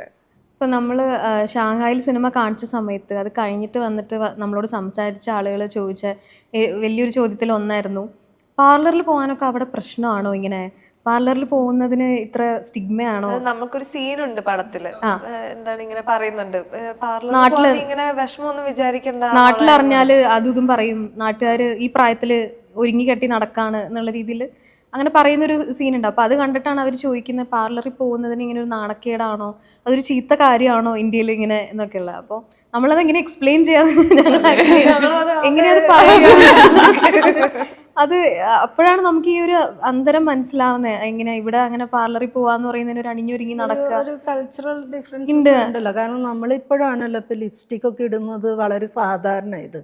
ഇതുവരെ മലയാള സിനിമ പ്രൊജക്റ്റ് ചെയ്തത് ലിപ്സ്റ്റിക് ഇടുന്ന അണിഞ്ഞൊരുങ്ങി നടക്കുന്ന പെണ്ണുങ്ങളൊക്കെ ഒന്നല്ലേ സൊസൈറ്റി ലേഡീസ്, അല്ലെങ്കിൽ ഇതുപോലെ തന്നെ അത് മലയാള സിനിമ തന്നെ ഉണ്ടാക്കിയ ഒരു ബുദ്ധിമുട്ടാണ്. നമ്മളൊരു കാലത്ത് സുകുമാരി ചേച്ചീനൊക്കെ കണ്ടു കഴിഞ്ഞാൽ കൂളിംഗ് ഗ്ലാസ് വെച്ച് മുടിയൊന്ന് ബോബ് ചെയ്ത് ലിപ്സ്റ്റിക് ഇടുന്നത് അവരെല്ലാം ഭയങ്കര മാത്രമല്ല കുടുംബത്ത് ഒതുങ്ങി നിൽക്കാത്ത സ്ത്രീകൾ എന്നുള്ളൊരു ഇമേജാണ്. അതിനപ്പുറം അവരുടെ ഒരു സെൽഫ് എക്സ്പ്രഷൻ ആണ് അത് എന്നുള്ള രീതിയിലേക്ക് ഒരിക്കലും മലയാള സിനിമ അങ്ങനെയുള്ള ഒരു പെണ്ണിനെ കാസ്റ്റ് ചെയ്തിട്ടില്ല. ഇപ്പൊ തിരിഞ്ഞു നോക്കുമ്പോ റീൽസ് ഒക്കെ ഇറങ്ങുന്നുണ്ട്, അവരായിരുന്നു ശരിക്കും അവർ പറഞ്ഞതായിരുന്നു ശരി എന്നുള്ളത്. അതെ അതെ. അല്ലെങ്കിൽ അതാണ് ഒരു ബോൾഡ് സ്റ്റേറ്റ്മെന്റ് ആണെന്നും കൂടെ. നമുക്ക് ഇഷ്ടമുള്ള കാര്യം ചെയ്യുക എന്നുള്ളത്. അപ്പം ഞാൻ പണ്ട് ഒരുമാതിരി തന്നെ സുകുമാരി ചേച്ചിയും നെടുമുടി ചേട്ടനും അവരെ പെയറായിട്ട് വരുന്നതിൽ അവർ ഇന്നിപ്പം നമ്മൾ പറയുന്ന കാര്യം അവർ അതൊക്കെ ചെയ്യുമ്പോൾ എന്നൊക്കെ പറഞ്ഞിട്ട് ജഗതി ആകെ വിഷണ്ണനായിട്ട് നെടുമുടി വേണോ എന്തായി കാണും. പക്ഷെ നമ്മളിപ്പോൾ എന്താ പറയുന്നത്, വാ സുമ്പ കളിക്കുക, ഇത് ചെയ്യുക, എന്തൊക്കെ കാണിക്കുന്ന. അപ്പോൾ ഒരു ഹെൽത്തും മാത്രമല്ല ഒരു ലൈഫിൻ്റെ വേറൊരു തരം ഡിസിപ്ലിനും കൂടിയാണ് അതൊക്കെയും. ഹെൽത്ത് എന്നൊക്കെ പറയുമ്പോൾ അത് ഉണ്ടാക്കിയെടുക്കാൻ പല മെത്തേഡ്. അപ്പം ഞാൻ പറഞ്ഞാൽ ഇങ്ങനെയുള്ള ഒരു കൾച്ചറും കൂടി പൊളിഞ്ഞു വരുന്നതിൻ്റെ ഭാഗമായിട്ടാണ് ഗോസിപ്പിൻ്റെ സ്വഭാവം മാറില്ല. അപ്പം ഞാൻ ഈ സിനിമയിലേക്ക് വരുമ്പോൾ അതൊരു ഗോസിപ്പിൻ്റെ മാത്രം സ്പേസ് ആയിട്ടല്ല എനിക്ക് തോന്നി. അപ്പം ഞാനവിടെ ഒരു പക്ഷേ അതേ സമയം തന്നെ ഇന്ന് നാട്ടിൻപുറത്തൊരു മനോഭാവം ഉണ്ടല്ലോ, ഒരു സർട്ടൺ ഏജ് കഴിഞ്ഞ സ്ത്രീകൾക്ക്, സർട്ടൺ ഏജ് കഴിഞ്ഞവർ മാത്രമല്ല സർട്ടൺ ഏരിയയിൽ വർക്ക് ചെയ്യുന്നവർ, ഇപ്പോൾ ഒരു തൊഴിലാളി സ്ത്രീ മധ്യവയസ്സ് കഴിഞ്ഞ ഒരാൾ ഇതിനെങ്ങനെ കാണുന്നു, അത് അവർ അങ്ങോട്ട് വന്നു കഴിഞ്ഞാൽ നാട്ടുകാർ എന്ത് പറയും, അതൊക്കെ ഇന്നും നിലനിൽക്കുന്ന ചില സ്റ്റിഗ്മാസ് തന്നെയാണ്. അപ്പം അങ്ങനത്തെ സ്പേസിനെയും കൂടി കലർത്തിക്കൊണ്ടാണ് ആ ഒരു ബ്യൂട്ടി പാർലർ എന്നൊരു ഇടത്തിന് ഇവർ ക്രിയേറ്റ് ചെയ്തിട്ടുള്ളത്. അതിലെന്തെങ്കിലും ഒന്ന് ഒരു ഡയറക്ടർ എന്ന നിലയിൽ നിങ്ങൾക്ക് ഒരു ആർട്ടിസ്റ്റ് എന്ന നിലയിൽ കൂടെ വർക്ക് ചെയ്തപ്പോൾ അതാ ഞാൻ പറയാം. അപ്പം ഞാൻ എന്തായാലും നമ്മൾ ഡിഫറൻസസ് ഉണ്ട്. അപ്പോൾ ഒന്നും അത് വലിയ സെറ്റല്ല എന്നുള്ളതിൻ്റെ മാത്രമല്ല. അപ്പം ഞാൻ പറഞ്ഞാൽ വലുതോ ചെറുതോ എന്നല്ല. ബേസിക്കലി നമുക്ക് മനുഷ്യർ തമ്മിലുള്ള ഒരു കൊടുക്കൽ വാങ്ങലുകളാണല്ലോ, എന്തായിക്കോട്ടെ. അത് എങ്ങനെയായിരിക്കണം എന്നുള്ളൊരു പ്രാഥമിക ബോധം ഉണ്ടാവുക എന്നുള്ളതാണ് ഏത് സ്പേസിൽ പെരുമാറുമ്പോഴും. അതാണ് വർക്ക് കൾച്ചറിൻ്റെ ആദ്യത്തെ ഒരു സ്റ്റെപ്പ്. അത് ഉണ്ടാക്കിയെടുക്കുക കഴിഞ്ഞാൽ ബാക്കി എല്ലാം ഈസി തന്നെയാണ്. അപ്പോൾ എനിക്ക് തോന്നിയത് അവരുടെ കൂടെ വർക്ക് ചെയ്യുമ്പോൾ എനിക്ക് തോന്നിയത് ഇവരെല്ലാവരും ഇതുമാതിരി ഭയങ്കര ടീമാണ്, ജെല്ലായിട്ടുള്ള മെയിൻലി ക്രൂ മെമ്പേഴ്സ് അവർ തമ്മിലുള്ള അസോസിയേഷനിൽ ഒരു ഭംഗിയുണ്ട്. അപ്പോൾ അത് അവർ നമ്മളോട് എക്സ്പ്ലെയിൻ ചെയ്യുമ്പോൾ പോലും നമ്മൾ കുട്ടികൾ വന്ന് നമ്മളോട് പറയില്ല അമ്മ എങ്ങനെ ചെയ്യേണ്ടത്, അതുപോലെ അത്രയും ലാഘവത്തിലാണ്. അപ്പോൾ എന്താണെന്ന് വെച്ചാൽ നമുക്ക് ആ പ്രോസസ്സ് ഇങ്ങനെ പോകുന്നത് അറിയുന്നില്ല. ഞാൻ 10 ദിവസം അങ്ങോട്ട് 10 ദിവസം ഉണ്ടായിരുന്നു. 10 ദിവസം ഞാനിങ്ങനെ രാവിലെ വരുന്നു അപ്പോൾ എനിക്കാണെങ്കിൽ ENT ഇഷ്യൂ ഉള്ളതുകൊണ്ട് ജീവിതത്തിൽ എണ്ണ തേച്ച് കുളിക്കാൻ പാടില്ല, ഡെയിലി തല കുളിക്കാൻ പാടില്ല, എണ്ണയൊന്നും വഴിക്ക് പോകാൻ പാടില്ല. എൻ്റെ ചെവി ഓപ്പറേഷൻ ടോൺസിൽസ് ഒക്കെ അറിയാം. അപ്പോൾ എനിക്ക് ഭയങ്കര സെൻസിറ്റീവാണ്. അപ്പോൾ എനിക്ക് ഇന്ന് തല കുളിക്കാന്ന് പറഞ്ഞാൽ പിന്നെ വേർക്കാൻ പാടില്ല. ഇങ്ങനെയുള്ള ഒരുപാട് ഇഷ്യൂ ഉള്ള ഒരാളാണ്. പക്ഷെ നമുക്ക് അവിടെ ഫീൽ ചെയ്യുന്നില്ല. അപ്പോൾ അവർ ഭയങ്കര കൺസേൺ ആണ്. അപ്പോൾ ഒന്നും അലർജിക്കല്ലാത്ത പൊടിയൊക്കെ കൊണ്ടുവന്നു. മാത്രമല്ല അവർ അതിൻ്റെ പുറത്തൊക്കെ നമുക്ക് അവിടെ AC എപ്പോഴും ഇടാൻ പറ്റില്ലല്ലോ, നമ്മളിത് സൗണ്ട് ആയിരുന്നു സിനിമ. അപ്പോൾ നമുക്ക് സൗണ്ട് നമ്മൾ ഇത്രയും ലോങ് ടേക്കൊക്കെ പോകുമ്പോൾ നമുക്ക് ഓഫ് ചെയ്തിട്ടുണ്ട്. ഭയങ്കര ഏപ്രിൽ മെയ് മാസമൊക്കെ ആയിരുന്നു. മെയ് മാസം ഭയങ്കര ചൂട്. അത് മാത്രമല്ല ഇത് ക്ലോസ് ആയിട്ടുള്ളൊരു ഇതാണ് വെന്റിലേഷനൊക്കെ. പക്ഷെ നമുക്കത് ഫീൽ ചെയ്തില്ല എന്നുള്ളതാണ്. ഒന്നും ഞങ്ങൾ എല്ലാവരും ഒരു എന്താ പറയുക കൂട്ടുകാരികൾ ഒന്നിച്ച് ചെന്നതുപോലെയാണ്. ഞാൻ ചോദിച്ചോട്ടെ, ഒരു സമയം ഒരു കാലഘട്ടത്തില് ഒരു പെൺകുട്ടിക്ക് ഒരു പെൺസുഹൃത്ത് അധികം ഫ്രണ്ട് സർക്കിൾ വേണ്ടാന്ന് ചിന്തിക്കുന്നുണ്ടായിരുന്നു. കാരണം നമുക്ക് കൂടിയാൽ നമുക്ക് പണി തരും, പാരയാണെന്ന് ചിന്തിക്കുന്നിടത്ത് നിന്ന് ഇന്ന് ഒരുപാട് വർഷങ്ങൾ കഴിയുമ്പം എല്ലാവരുടെ ലൈഫിൽ ഒരു പെൺസുഹൃത്ത് വേണം എന്ന രീതിയിൽ, അത് ഒരു പെൺകുട്ടിക്ക് ഒരു പെൺസുഹൃത്ത് വേണം എന്ന രീതിയിൽ പക്ഷെ ആ രീതിയിൽ പറയും. ഇപ്പം ആൺകുട്ടികളെ പറയും, നിങ്ങളിപ്പോ ഗോസിപ്പ് പറയുന്നതിനപ്പുറം ഒരു പെണ്ണും ചേരില്ല എന്ന് പറയാറുണ്ട്. പക്ഷെ ഒരു കാലഘട്ടം കഴിഞ്ഞു കഴിഞ്ഞാൽ എപ്പോഴും ഒരു പെൺസുഹൃത്ത് എല്ലാവരുടെ ലൈഫിൽ ഉണ്ടാവും. സോ അതെങ്ങനെ നിങ്ങളുടെ മനസ്സിൽ നിങ്ങൾക്ക് ഒരു പെൺസുഹൃത്ത് എപ്പോഴും ലൈഫിൽ വേണം എന്നൊരു തോട്ടാണോ മനസ്സിൽ? എൻ്റെ വീട്ടില് ഞാൻ, എൻ്റെ അമ്മ, എൻ്റെ അനിയത്തി, എൻ്റെ അമ്മൂമ്മ, പിന്നെ എൻ്റെ പട്ടി പെണ്ണാണ്, പിന്നെ പേയിങ് ഗസ്റ്റുകൾ താമസിക്കുന്നുണ്ട് ഞങ്ങളുടെ വീട്ടിൽ, 2 പേര് താമസിക്കുന്നുണ്ട്. അപ്പം എൻ്റെ വീടെന്ന് പറഞ്ഞാൽ പണ്ട് മുതലേ ഒരു ഗേൾസ് ഹോസ്റ്റലാണ്. അപ്പം എനിക്ക് മറ്റേ വൾണറബിൾ ആവുക അല്ലെങ്കിൽ എൻ്റെ ഫീലിങ്സ് ഷെയർ ചെയ്യുക ഇതൊന്നും ഒരു പ്രശ്നമേ ആയിട്ട് എനിക്ക് കൊച്ചിലേ മുതൽ തോന്നിയിട്ടില്ല. പണ്ട് അച്ഛനുണ്ടായിരുന്നു, ഇപ്പം അച്ഛനില്ലാത്തതുകൊണ്ട് നമ്മൾ ഫുൾ ശരിക്കും ഒരു ഗേൾസ് ഹോസ്റ്റൽ മോഡാണ്. അപ്പം എനിക്ക് എപ്പോഴും ഇപ്പം ഇവരാണെങ്കിൽ പേയിങ് ഗസ്റ്റായിട്ട് താമസിച്ചിരുന്നവർ പിന്നെ നമ്മുടെ ഫാമിലി ആയിട്ട് മാറി. അപ്പം എനിക്ക് എൻ്റെ ഗേൾ ഫ്രണ്ട്സ് മോസ്റ്റ്ലി എൻ്റെ ഫ്രണ്ട്സ് പോലും അല്ല, they are all family for me. എൻ്റെ സ്കൂളിലും എനിക്കൊരു 5 പേരുടെ ഗേൾ ഗ്യാങ് ആയിരുന്നു, കോളേജിലും അങ്ങനെയായിരുന്നു. കോളേജിൽ കുറച്ചുകൂടെ സുഹൃത്തുക്കളൊക്കെ ഉണ്ടായിരുന്നു, പക്ഷെ ഇപ്പം അവർ UK അവിടെ ഇവിടെയൊക്കെ പോയി പലരും, കുറച്ച് പേരെ ഇവിടെ ഉള്ളൂ. എനിക്ക് ഈ വിരലിൽ തീരും എൻ്റെ മെയിൽ ഫ്രണ്ട്സ്. പക്ഷെ ഫീമെയിൽ ഫ്രണ്ട്സ് ഫുൾ ടൈം എൻ്റെ കൂടെയാണ്. എനിക്ക് എന്തിപ്പം ആക്ച്വലി നമ്മൾ ഷാങ്കായിൽ പോകുന്ന സമയത്ത് നമ്മൾക്ക് ബാങ്ക് ബാലൻസ് കാണിക്കണം വിസയ്ക്ക്. അപ്പം ഞാൻ പോക്ക് നടക്കില്ല എന്നാണ് വിചാരിച്ചത്. അപ്പം ഞാൻ ജസ്റ്റ് ഞങ്ങളുടെ സ്കൂളിലെ ഫ്രണ്ട്സിൻ്റെ ഒരു ഗ്രൂപ്പ് ഉണ്ട്, ഞങ്ങൾ 5 പേര്. എല്ലാ ദിവസത്തെയും കാര്യങ്ങളും നമ്മളവിടെ സംസാരിക്കും. അപ്പം ഞാൻ ജസ്റ്റ് പറഞ്ഞു, എടി നടക്കുമെന്ന് തോന്നുന്നില്ല, വിസയ്ക്ക് ഇത്രയും ലക്ഷം രൂപ വേണം എന്ന് പറഞ്ഞിട്ട് ഞാൻ കിടന്നുറങ്ങി. രാവിലെ എഴുന്നേറ്റപ്പോഴേക്കും എൻ്റെ അക്കൗണ്ടിൽ അവിടെ പോയിട്ട് വിസയ്ക്കുള്ള പൈസ മാത്രമല്ല, അവിടെ പോയിട്ട് ചില്ല് ചെയ്യാനുള്ള പൈസ വരെ അവർ അയച്ചു തന്നു. അവരൊക്കെ IT വലിയ ജോലിയൊന്നുമല്ല, അവർക്ക് IT ജോലി, കുറച്ചൊരു പ്രൊജക്ട് മാനേജർ, അങ്ങനെ ഭയങ്കര കഷ്ടപ്പെട്ട് പണിയെടുക്കുന്ന കുറച്ച് ബാങ്ക് ബാലൻസ്. അതെ, ബാംഗ്ലൂരൊക്കെ ഇൻഡിപെൻഡൻ്റ് ആയിട്ട് സ്ട്രോങ് ഇൻഡിപെൻഡൻറ്റ് വിമൻ ആണ് എൻ്റെ ഫ്രണ്ട്സ്. അവർക്ക് ഉണ്ടായിട്ടല്ല, പക്ഷെ അവർക്ക് അറിയാം ഒരു ഡ്രീം ചേസ് ചെയ്യാൻ പോകുന്ന ഒരാളുടെ വിഷമവും ഒരാളുടെ സന്തോഷം നന്നായിട്ട് അറിയാം. എനിക്കൊന്നും എക്സ്പ്ലെയിൻ പോലും ചെയ്യേണ്ടി വരാറില്ല അവരുടെ അടുത്ത്. അവർ എപ്പോഴും അതിന് ഇതാണ് വേണ്ടത്, ഓക്കെ എല്ലാവരും ഒരുമിച്ച് വരുന്നു, ഐസ്ക്രീം കഴിക്കുന്നു, പൈസ അയക്കുന്നു. ഇതൊക്കെ എനിക്ക് ഒന്നും എക്സ്പ്ലെയിൻ ചെയ്യാൻ വേണ്ടി വരാത്തൊരു സ്പേസും. എനിക്ക് ഏറ്റവും ഞാൻ പറഞ്ഞാൽ തീരില്ല, എനിക്ക് എൻ്റെ ഭാര്യമാരായിട്ടാണ് തോന്നുന്നത്. അവരെന്നെ ഒരു ഭാര്യേനെ പോലെ കാണും. ഞാൻ വരുമ്പോൾ എനിക്ക് പൂക്കൾ കിട്ടുന്ന ഇഷ്ടമാണെന്നറിയാം.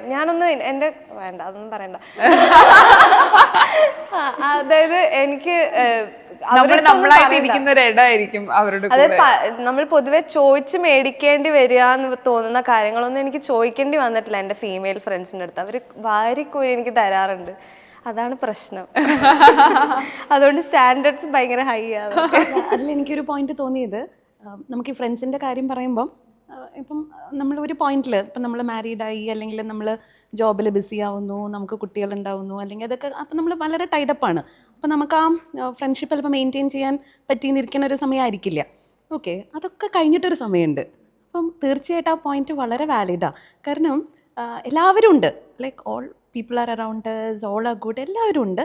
പക്ഷെ ആ സമയത്ത് ഇതൊക്കെ കഴിഞ്ഞ് നമ്മൾ സെറ്റിലായിട്ടുള്ളൊരു സമയമുണ്ട്. അപ്പം ആ സമയത്ത് വി ഡെഫിനറ്റ്ലി നീഡ്സ് എന്നുള്ളതാണ്. നമുക്ക് അതിൽ ഒരുപാടൊന്നുമല്ല, പക്ഷെ നമ്മുടെ കൂടെ നിൽക്കുന്ന അത് 2-3 സുഹൃത്തുക്കൾ, അത് ഓഫ് കോഴ്സ് മെയിൽ ഫ്രണ്ട്സും അത് അങ്ങനെയല്ല ഞാൻ പറയുന്നത്, പക്ഷെ അതിൽ പെൺകുട്ടികൾക്ക് നമുക്ക് റിലേറ്റ് ചെയ്യാൻ പറ്റുന്ന കാര്യങ്ങൾ ഒത്തിരി ആയിരിക്കും. അതെ, നമുക്കത് റിലേറ്റ് ചെയ്യാൻ വളരെ എളുപ്പമായിരിക്കും. നമുക്കത് എക്സ്പ്ലെയിൻ ചെയ്യണ്ട. അതെ, ഇവള് പറഞ്ഞ പോലെ അത് എക്സ്പ്ലെയിൻ ചെയ്യേണ്ട കാര്യമില്ല. അപ്പം അത് തീർച്ചയായിട്ടും definitely every one should have അത്. പക്ഷെ ഒരു പോയിന്റിൽ നമുക്കത് മെയിൻറ്റെയിൻ ചെയ്യാൻ പറ്റുന്നില്ല. പക്ഷെ അത് മനസ്സിലാക്കുന്ന അവരുണ്ട്, നമ്മുടെ ലൈഫിൽ എപ്പോഴും ഉണ്ടാവും, അത് വന്നോളും അല്ലേ. മെയിൻ്റെനൻസ് കുറവാണെന്ന് തോന്നുന്നു. നമുക്ക് ബേസിക്കലി നമുക്കൊരു കംഫർട്ടബിൾ, അതായത് നമ്മളുടെ ഒരു പെൺസുഹൃത്തിനോട് പറഞ്ഞു കഴിഞ്ഞാലാണ് അത് കൃത്യമായി മനസ്സിലാവുള്ളൂ. അപ്പോൾ എനിക്ക് തോന്നുന്നു കുറച്ചും കൂടി ഞങ്ങളുടെ ഒരു ഏജ് ഗ്രൂപ്പിൽ എത്തുമ്പോൾ എനിക്ക് പലപ്പോഴും അതൊരു പെണ്ണിനെ മനസ്സിലാവും, അല്ലെങ്കിൽ ഒരു അമ്മയായ ഒരു സ്ത്രീക്ക് മനസ്സിലാവും എന്നൊരു തോന്നൽ വരും നമുക്ക്.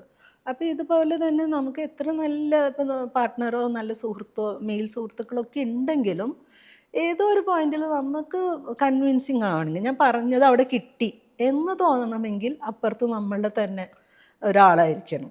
അങ്ങനെ ഒരു തോന്നൽ എനിക്കും വല്ലാതെ ഉണ്ട്. പിന്നെ എനിക്കും തോന്നിയിട്ടുള്ളത്, ഞാനിങ്ങനെ ഒരുപാട് സൗഹൃദങ്ങളുള്ള ഒരാളല്ല, വളരെ വിരലിലെണ്ണാവുന്ന സുഹൃത്തുക്കളുള്ളൂ. പക്ഷെ പലപ്പോഴും എൻ്റെ ഒരു നേച്ചറിന് ഇവരാണ് എനിക്ക് കൂടുതലും 25 വയസ്സ് മുതൽ 70 വയസ്സ് വരെയുള്ള കാറ്റഗറിയിലുള്ള അതിലാണ് ഇവരുടെ ഏജ് ഗ്രൂപ്പിലുള്ളവരാണ് അധികവും. അപ്പോൾ അവരാണ് കുറേയും കൂടി മുൻകൈ എടുക്കുക. അപ്പോൾ എൻ്റെ ഒരു മെസ്സേജ് കണ്ടില്ല, ഞാൻ പിന്നെ വിളിക്കലൊക്കെ വളരെ കുറവാണ്. എന്നാലും അവരിടയ്ക്ക് ചെക്ക് ചെയ്യും, എന്താണ് സുന്ദരി സുഖല്ലേ എന്നൊക്കെ ചോദിക്കും. അല്ലെങ്കിൽ അതിൽ വരുന്നുണ്ട്, ഓഫീസിൽ നിന്ന് വരുമ്പോൾ വരുന്നുണ്ടെന്ന് പറഞ്ഞാൽ അവർ വലിച്ചൊരു റെഡി ആയിട്ട് ഇരിക്കാൻ പറയും, ഒരു ചായ കുടിക്കാൻ പോകും. അപ്പോൾ എനിക്ക് തോന്നുന്നു അങ്ങനെ ഒരു സോഷ്യൽ സ്പേസ് സ്ത്രീകൾക്ക് ഇല്ലാത്തടത്ത് ആ ഒരു സ്പേസ് ഉണ്ടാക്കുകയും അതിലേക്ക് മറ്റു സ്ത്രീകളെ കൊണ്ടുവരാനൊക്കെ കുറേയും കൂടി മുൻകൈ എടുക്കുന്നത് ഈ പെൺസൗഹൃദങ്ങളിലാണ്. അതിൻ്റെ ഒരു സിസ്റ്റർഹുഡിൻ്റെ ഒരു ബ്യൂട്ടി എന്ന് പറഞ്ഞാൽ അത്രയൊക്കെ ഉള്ളൂ. അല്ലാണ്ട് എപ്പോഴും നമ്മൾ ഒന്നിച്ച് ഈ ജീവിതത്തിനെ വെല്ലുവിളിച്ചുകൊണ്ടിരിക്കുക എന്നുള്ളതല്ല, ഇങ്ങനെ കുഞ്ഞു കുഞ്ഞു മൊമെൻറ്റ്സിനും കൂടെ ഉണ്ടാക്കുന്നതാണ് അതിൻ്റെ ഒരു സന്തോഷം. നിങ്ങളുടെ റെഡ് കാർപ്പറ്റിൽ നിങ്ങളെ കണ്ട സമയത്ത് ഒരുപാട് സന്തോഷം തോന്നി. നിങ്ങളുടെ എല്ലാവരും ഒരു ഡ്രീമാണ് റെഡ് കാർപ്പറ്റ് പോലത്തെ ഒരു വേദി. അതെങ്ങനെയുണ്ടായിരുന്നു ശരിക്കും? അതൊരു സ്വപ്നം കാണുന്ന ഫീൽ ആയിരുന്നു ശരിക്കും? നമ്മളിത് അവിടെ ചെന്നപ്പോഴാണ് ഈ ഫെസ്റ്റിവൽ ഇത്രയും ഇതൊരു അവിടുത്തെ ഒരു ഫിലിം ഫെയർ പോലത്തെ ഒരു ഗ്രാൻഡ് പരിപാടിയാണെന്ന് മനസ്സിലാവുന്നത്. പിന്നെ ഓരോ സ്ക്രീനിങ് കഴിഞ്ഞും മീനാക്ഷിയുടെ അടുത്ത ആളുകൾ ഓട്ടോഗ്രാഫ് എടുക്കാൻ വരിക, എൻ്റെ അടുത്ത് ഓട്ടോഗ്രാഫ് എടുക്കാൻ വരിക. നമുക്കിത് ബോഡി ഗാർഡൊക്കെ വന്നിട്ട് അതെ, എൻ്റെ കയ്യിൽ കുറെ വീഡിയോ ഉണ്ട്. മീനാക്ഷിയുടെ ചുറ്റും ഇങ്ങനെ ആൾക്കാർ പൊതിഞ്ഞിങ്ങനെ സൈൻ വാങ്ങുന്നു. പോസ്റ്റേഴ്സ് അവർ വീട്ടിൽ നിന്ന് പ്രിന്റ് എടുത്ത് കൊണ്ടുവന്ന് നമ്മുടെ സൈൻസ് വാങ്ങി കൊണ്ടുവന്നു, അങ്ങനെയൊക്കെ. അപ്പോൾ അവിടെ അങ്ങനെ ഒരു ഫാൻ കൾച്ചർ ഉണ്ടെന്ന് തോന്നുന്നു എല്ലാവർക്കും. അല്ലെങ്കിൽ അപ്രിഷിയേറ്റ് ചെയ്യും. അതെ അതെ, ഭയങ്കരമായിട്ട് ഒരു ആർട്ടിസ്റ്റിനെ അവർ അഭിനന്ദിക്കുന്നുണ്ട്. അപ്പൊ അത് തന്നെ നമുക്ക് ഭയങ്കര അത്ഭുതമായിരുന്നു. എനിക്ക് തോന്നുന്നു പിന്നെ ചൈന ആയതുകൊണ്ട് അവരുടെ എല്ലാം ചൈനീസിലാണ്. അപ്പൊ പല മീഡിയ കവറേജൊന്നും ഇങ്ങോട്ടേക്ക് എത്തുന്നില്ല, നമുക്ക് പലതും അറിയില്ലല്ലോ. അപ്പൊ അവിടെ ഇത്രയും വേറൊരു പരിപാടിയാണെന്നുള്ളത് ചൈനയിൽ നമ്മൾ കുറച്ചുകൂടെ വലിയ സ്റ്റാറുകളായിരുന്നു. അതെ അതെ. ഇവിടെ പിന്നെ നമുക്ക് എന്തെങ്കിലും പരിപാടി കഴിഞ്ഞാൽ ചോദിച്ച് കൈയടി വാങ്ങുന്നു, കൈയടിക്കൂ കൈയടിക്കൂ. എത്ര നല്ല പാട്ടാണെങ്കിലും ഡാൻസ് ആണെങ്കിലും കൈയടിക്കൂ ഒന്നും ചെയ്യില്ല. അപ്പൊ നമുക്ക് അത് അങ്ങനെ ഒരു വ്യത്യാസം ഉണ്ട്. അത് പുറത്ത് ചെല്ലുമ്പോൾ തന്നെ നമുക്ക് അതിന്റെ ഒരു ഡിഫറൻസ്. കുറെ പേര് മീനാക്ഷി സത്യത്തിൽ ബ്യൂട്ടീഷ്യൻ ആണ് എന്നുള്ള രീതിയിൽ വിചാരിച്ചിരുന്നു. അങ്ങനെ ഒരാളെ നമ്മൾ എടുത്ത് ഡോക്യുമെന്ററി പോലെ അങ്ങനെ. ഞാൻ കഴിഞ്ഞ ഇന്റർവ്യൂവിലും പറഞ്ഞിരുന്നു, ഞാനിങ്ങനെ വിഷൻ ബോർഡ് പോലെ ഒട്ടിച്ച് വെച്ചിട്ടുണ്ടായിരുന്നു റെഡ് കാർപ്പറ്റിൽ നിൽക്കുന്ന ഫോട്ടോ, മാനിഫെസ്റ്റ് അങ്ങനെ. അതൊക്കെ ഞാൻ ഇതൊക്കെ സംഭവിക്കുമല്ലേ എന്നൊക്കെ ഇപ്പോഴാണ് മനസ്സിലായത്. അത് ഞാൻ നമുക്ക് മോട്ടിവേഷന് വേണ്ടിയിട്ട് അലമാരയുടെ മുകളിൽ ഒട്ടിച്ച് വെച്ചേക്കുന്നതായിരുന്നു. അപ്പൊ അത് ഞാൻ വിചാരിച്ചിരുന്നു കുറെ വർഷങ്ങൾക്ക് ശേഷം എൻ്റെ ഏതെങ്കിലും സിനിമ അങ്ങനെ എത്തുമായിരിക്കും അവിടെ വരെ എന്നൊക്കെയാണ് വിചാരിച്ചത്. അങ്ങനെ കുറെ വർഷം കഴിഞ്ഞിട്ട് എക്സ്പീരിയൻസ് ചെയ്യുമെന്ന് വിചാരിച്ചിരുന്ന കാര്യമാണ്. അപ്പം ഞാൻ നമുക്ക് ആക്ച്വലി നമ്മൾ ആ അവാർഡ് ഫംഗ്ഷനൊക്കെ പോയിരുന്ന സമയത്ത് ഭയങ്കര വലിയ സ്റ്റേജ് ആയിരുന്നു. അതിൻ്റെ പോലെ തന്നെ ഒരു ഫോട്ടോ എൻ്റെ കബോർഡിലുണ്ട്. അപ്പം അതിലുള്ളത് പുള്ളിക്കാരിയും ബ്ലാക്ക് ആയിരുന്നു ഡ്രസ്സ് ഇട്ടുകൊണ്ടിരുന്നത്.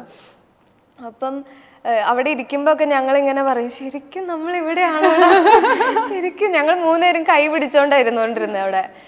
അത് ഭയങ്കര ഡ്രീം ലൈക്ക് എക്സ്പീരിയൻസ് ആയിരുന്നു. ഞാൻ ഒരിക്കലും എനിക്ക് അതിനു മുമ്പൊക്കെ എനിക്ക് എന്നെ ഒരു എന്താ പറയുക അങ്ങനെ പവർഫുൾ പ്ലേസിൽ എന്നെ വെക്കാൻ പറ്റില്ല. ഞാൻ ആലോചിക്കാറുണ്ട് അവാർഡ് മേടിക്കാനായിട്ട് പോകുന്നതൊക്കെ. മനസ്സിൽ നമ്മളിങ്ങനെ സ്വപ്നം കാണുമല്ലോ. അപ്പം എപ്പോഴും ഞാൻ സ്വപ്നം കാണുമ്പോൾ ആ പടി വരെ എത്തും. മുകളിലേക്ക് എനിക്ക് കയറാൻ പറ്റില്ല. ഞാൻ ആലോചിക്കുമ്പോ ഒക്കെ എന്റെ ബ്രെയിൻ തന്നെ സ്റ്റേജ് ഇടിച്ച് പൊളിച്ച് കളയുക, എന്താ എന്ന് പറഞ്ഞാൽ മൊട്ട എറിയ ആൾക്കാർ, ഇതൊക്കെ എന്റെ തല തന്നെ കൊണ്ടുവന്ന് തരും. അപ്പൊ എനിക്ക് അങ്ങനെ എനിക്ക് എപ്പോഴും എന്നെ പ്ലേസ് ചെയ്യാൻ എന്റെ ബ്രെയിൻ തന്നെ സമ്മതിക്കില്ല. അപ്പൊ എനിക്ക് ശരിക്കും അവിടെ നിന്നപ്പം ഭയങ്കര ബ്രെയിൻ കെമിസ്ട്രി ഓൾട്ടറിങ് ആയിരുന്നു. എനിക്കിപ്പം കുറച്ചൊക്കെ ഒരു പവർഫുൾ പൊസിഷനിലേക്ക് എത്താനുള്ള എന്തോ ആ ഒരു ഡ്രീം ചെയ്യാൻ പറ്റുന്നുണ്ട്. നമ്മളെ ഒരു കുറച്ചുകൂടെ പവർഫുൾ ആയിട്ടുള്ള പൊസിഷനിൽ ഇങ്ങനെ വെക്കാൻ എങ്കിലും ഇപ്പോൾ ഉള്ള ഒരു ആറ്റിറ്റ്യൂഡ് ബിൽഡ് ചെയ്യാൻ പറ്റുന്നുണ്ട്. നമുക്ക് എല്ലാവർക്കും ഉണ്ട്. കാരണം ഇതിപ്പോ അതിന്റെ പാർട്ടി ആഫ്റ്റർ പാർട്ടി ആണെങ്കിലും നോക്കുമ്പോ എല്ലാം വളരെ വെൽ നോൺ ഡയറക്ടേഴ്സും അങ്ങനത്തെ. ഞങ്ങളുടെ കൂടെ ഡിന്നർ കഴിച്ചിരുന്നത് കിരൺ അല്ല, അങ്ങനെ വലിയ വലിയ ആൾക്കാരാണ്. അപ്പൊ നമ്മളിങ്ങനെ ഒരു സ്പേസിൽ എത്താന്ന് പോലും നമ്മൾ ഇമാജിൻ ചെയ്യുന്നില്ല. അതും IFFKയിലാണ് നമ്മൾ സിനിമയുടെ പ്രീമിയർ ചെയ്യുന്നത്. അത് കഴിഞ്ഞിട്ട് ഇതുപോലത്തെ ഒരു ഷാങ്ഹായ് പോലത്തെ ഫെസ്റ്റിവൽ നമ്മുടെ പടം എടുക്കുക. മിക്കവാറും എല്ലാ ഫെസ്റ്റിവൽസിനും വേൾഡ് പ്രീമിയർ വേണം. അപ്പോൾ അത് അങ്ങനെയൊന്നും ഒരിക്കലും വിചാരിക്കുന്നില്ല. IFFK കഴിഞ്ഞപ്പോൾ തന്നെ നമ്മൾ ഇനിയിപ്പോൾ റിലീസ് ചെയ്യുന്നു, പടം ഇറങ്ങുന്നു എന്നുള്ള രീതിയിലായിരുന്നു. പക്ഷെ അത്ര ഓസ്ട്രേലിയ, മലേഷ്യ തുടങ്ങി എല്ലായിടത്തും യാത്രയായിരുന്നു ആ സമയത്ത്. ഒരു സ്വപ്നം എങ്ങനെ അത് യാഥാർത്ഥ്യം ചെയ്ത് നോക്കൂ. ആക്ച്വലി ഈ പടത്തിൽ വിക്ടോറിയ ഇതുപോലെ പ്ലെയിനിൽ കയറിയിട്ടില്ല. ഞാൻ ഷൂട്ട് ചെയ്യുന്ന സമയത്ത് ഞാൻ പ്ലെയിനിലേ കയറിയിട്ടില്ല. ഞാൻ മുകളിൽ നിന്ന് ഇങ്ങനെ കണ്ടിട്ടേ ഉള്ളൂ. അപ്പം ഈ പടത്തിന് വേണ്ടിയിട്ട്, ഈ പടത്തിന്റെ മുംബൈ സ്ക്രീനിന് വേണ്ടിയിട്ടാണ് ഞാൻ ആദ്യമായിട്ട് ഫ്ലൈറ്റിൽ കയറുന്നത്. ഈ പടത്തിന്റെ ഷാങ്കായിൽ കിട്ടിയപ്പോഴാണ് ഞാൻ ആദ്യമായിട്ട് ഇന്ത്യക്ക് പുറത്തുള്ള ഒരു സ്ഥലം ഇങ്ങനെ കണ്ണുകൊണ്ട് കാണുന്നത്. ഞാൻ പടം കഴിഞ്ഞ സമയത്ത് നമ്മളിങ്ങനെ ഫെസ്റ്റിവൽസിനൊക്കെ അയച്ചുകൊണ്ടിരിക്കുമ്പോൾ ഞാൻ തമാശക്ക് മീനാക്ഷിയോട് പറഞ്ഞു പാസ്പോർട്ടൊക്കെ എടുത്തോ നീ. ആക്ച്വലി തമാശക്ക് ശിവ തമാശക്കായിട്ട് തന്നെ പറഞ്ഞ വല്ല ചൈനയിലോ വല്ല കിട്ടിയാ പോയാലോ അങ്ങനെ പറഞ്ഞു. അപ്പൊ ഞാൻ ചൈനയെങ്കിൽ ചൈന എന്ന് പറഞ്ഞിട്ട് ആ പാസ്പോർട്ട് എടുത്തത് തന്നെ. ശരിക്കും തമാശക്ക് ചൈന എന്ന് പറഞ്ഞിട്ടുണ്ടായിരുന്നു. ഇടയ്ക്ക് തമാശക്ക് ഇതുപോലെ US, ന്യൂയോർക്ക്. അതെ. സോ ഒരുപാട് സന്തോഷം. നിങ്ങൾ വളരെ പ്രൗഡായിട്ടാണ് ഇരിക്കുന്നത്. കാരണം ഞങ്ങളും കാത്തിരിക്കുകയാണ് തിയേറ്ററിൽ പടം കാണാൻ വേണ്ടിയിട്ട്. സത്യത്തിൽ എന്താണ് നിങ്ങൾ ഒരുക്കി വെച്ചിരിക്കുന്നത് കാണാൻ വേണ്ടിയിട്ട്. അപ്പം എല്ലാവിധ ആശംസകളും നേരാണ്. പ്രേക്ഷകരോട് എന്താ പറയാനുള്ളത്? നേരത്തെ കൂട്ടുകാരികളെ പറ്റി ചോദിച്ചപ്പോൾ എനിക്ക് പറയണമെന്നുണ്ടായി. പിന്നെ ഞാൻ ഇതിങ്ങനെ കേട്ട് അതെ, സിനിമയായിട്ട് കണക്ട് ചെയ്യാൻ എനിക്ക് തോന്നുന്നു ആ ചോദ്യത്തിനുള്ള ഉത്തരം വിക്ടോറിയ എന്ന് പറയുന്ന സിനിമയാണ്. സിനിമ കണ്ടു നിങ്ങൾക്ക് വേണോ ജീവിതത്തിൽ, അവരുടെ പങ്ക് എന്താണ് എന്നുള്ളതിന് ഇപ്പോൾ അതെ, ഇപ്പം മീനാക്ഷിയുടെ എൻ്റെയും ക്യാരക്ടേഴ്സ് വന്നിട്ട് 2 സുഹൃത്തുക്കളുടെ, എനിക്ക് തോന്നുന്നു വിക്ടോറിയ എന്ന് പറയുന്ന കഥാപാത്രത്തിൻ്റെ മനസ്സ് ഇവരൊന്നും പറയാതെ തന്നെ മനസ്സിലാക്കാൻ പറ്റുന്ന ഒരു ക്യാരക്ടർ പോലെയാണ് ഈ സുഹൃത്തിൻ്റെ ക്യാരക്ടർ വരുന്നത്. അപ്പം ഒരു സ്ത്രീയുടെ ലൈഫിൽ മറ്റൊരു സ്ത്രീ പോർട്രേ ചെയ്യുന്ന അല്ലെങ്കിൽ പ്ലേ ചെയ്യുന്നൊരു റോൾ എന്ന് പറയുന്നത് ഭയങ്കര ഇന്നവിറ്റബിൾ ആയിട്ടുള്ള സാധനമാണ് എന്നുള്ളത് കൃത്യമായിട്ട് വിക്ടോറിയ പറഞ്ഞു വയ്ക്കുന്നത്. വിക്ടോറിയയുടെ അകത്ത് പറയുന്ന സിസ്റ്റർഹുഡിന്റെ ബ്യൂട്ടി അത് കണ്ടാണ് നിങ്ങൾ മനസ്സിലാക്കേണ്ടത്. കാണാൻ നിങ്ങൾ തിയേറ്ററിൽ വരണം. തീർച്ചയായിട്ടും ഞങ്ങൾ തിയേറ്ററിൽ ഉണ്ടാവും. എല്ലാവിധ ആശംസകളും നേരുന്നു. Thank you so much.